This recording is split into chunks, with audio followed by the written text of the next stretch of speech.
a gente trazer a análise completa, eu só vou registrar o seguinte: pauta número 6, o MDB do Paraná confirmou a candidatura de Orlando Pessutti ao Senado, chapas de deputados federais e estaduais para o governo do estado, fechou apoio na questão de que vai com o Ratinho, o MDB.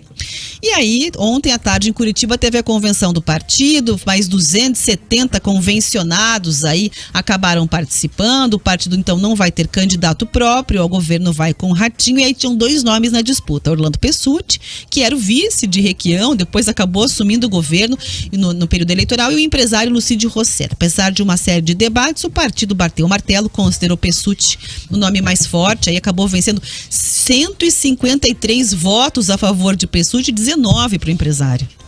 Uma lavada aí, né, interna no partido. Aí Pessutti mostrou estar empolgado com as eleições, destacou a experiência na política. Vamos ouvir então o que disse aí Orlando Pessutti.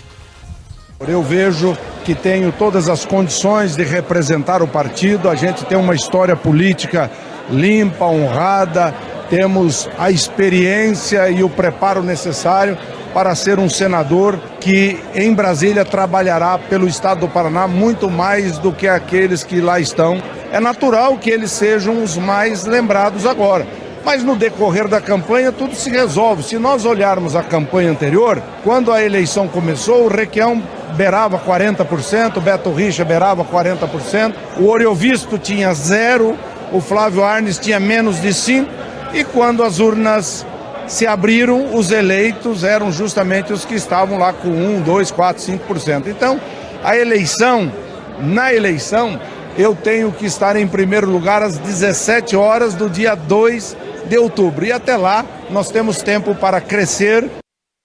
Bastante otimista e desacreditando todas as pesquisas. Aí Orlando Pessutti mencionando o que aconteceu em eleições anteriores, aí, né, chegou a mencionar Oriovisto Guimarães, fez uma alusão de certa forma aos nomes do Álvaro Dias e o Sérgio Moro, que aparecem à frente nas pesquisas, inclusive é o nosso assunto, né, Riva?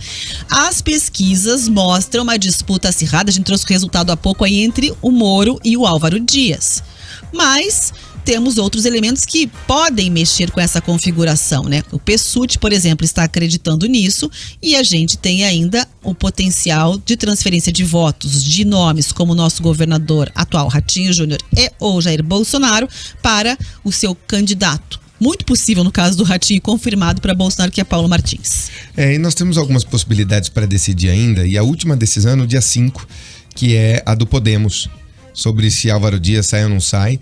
Então o Moro pode lançar uma candidatura, por exemplo, avulso, sem apoiar ninguém, e sai sozinho. Né? Sai pelo partido, mas o partido vai ter que sair sozinho. Quem ele vai apoiar para o governo? Precisa apoiar alguém para o governo? Isso. Será que no caso dele, o capital político dele não garante sem apoio de alguém ao mas governo? A rejeição dele é alta, porque o Moro tem uma coisa, ele tem rejeição dos dois lados. Nos dois extremos do eleitor ele tem rejeição. Do petista nem se fala. Mas tem um segmento lavajatista. Mas do bolsonarista raiz ele também tem, Rafa.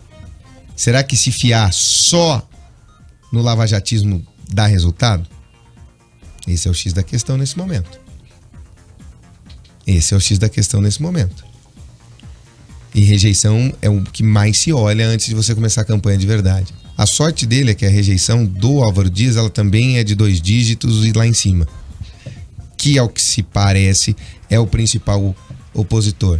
Mas ainda tem que ver a transferência de votos para o Paulo Martins, porque rejeição ele tem quase 0. Na comparação com os outros, né? Se não me engano, foi na casa dos 10, né? A rejeição ao Paulo Martins. Então ele tem chance de crescer e crescer muito. Principalmente com esses apoios. Vai ser um páreo duríssimo. E a entrada do Orlando Pessutti, não pense que é bobeira, não.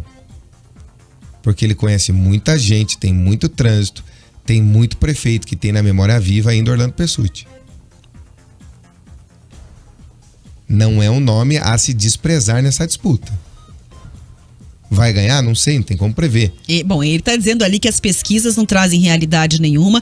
Nas últimas eleições, as pesquisas apresentavam os favoritos e quando as urnas foram abertas, surpresa. É que nós tivemos escândalos no meio, né? Aí é o X da questão. É isso que ele está dizendo. Tivemos escândalos no meio de tudo isso. Aqueles dois que se desenhavam, os dois que iam ser eleitos, que eram Beto Richa e Requião. Tivemos problemas, né, com Beto Richa, coisas que apareceram. Aquela imagem de entrando lá no Coronel do Cídio. Isso. Aí impactou bastante. Impactou muito. Claro. impactou muito. Ali acabou a candidatura. Você já tira um. Vieram memórias de governos Requião, das possibilidades que ele pôde ter e não fez. Acabou. E os outros dois subiram. Mas era também a eleição do outsider, né, Rafa? E tinha um fator, era isso que eu ia mencionar, né, Riva? O eleitor, com aqueles escândalos de corrupção e o que a gente vinha acompanhando no Brasil, também estava querendo um desejo de renovação muito profundo. Foi uma eleição muito dura para quem tem a política como carreira de longa data, a última eleição. Agora, a gente tem que entender como é que vai ser o comportamento e a leitura do eleitor diante de polarização, né? Entre direita e esquerda, e também esse comportamento do que aconteceu a partir da Operação Lava Jato. Teve muita gente que acredita que a Operação Lava Jato foi incrível e tem muita gente que acha que a operação foi uma farsa.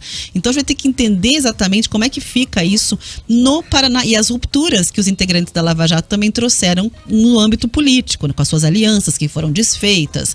Será que o eleitor compreende bem isso, apoia isso, entende que era preciso romper? Será que o eleitor entende, por exemplo, aqueles que eram os principais lavajatistas hoje estarem entremeados na política partidária? Os dois principais líderes? Um sai ao Senado, um sai a deputado federal. Será que o meio político vai aceitá-los? Porque eles estão começando a fazer política partidária, que é diferente da política econômica, que é diferente da política social, agora. Qual que é a sua leitura, Rivaroli? São perguntas que precisam ser respondidas aí na frente. A leitura de momento ainda você tem dois principais candidatos ao Senado, tá? Tá. A decisão está na mão de Álvaro Dias. Vai depender do que ele vai decidir dia 5. Se lança a candidatura dele ou não. Nesse instituto ele sempre esteve à frente. Nos outros institutos ele sempre está atrás. E dessa vez tecnicamente empatado. Que é diferente do que as outras pesquisas desse mesmo instituto mostravam. Então você demonstra assim que a candidatura de Sérgio Moro hoje é a mais consolidada. Consolidação de números, a mais consolidada é a dele.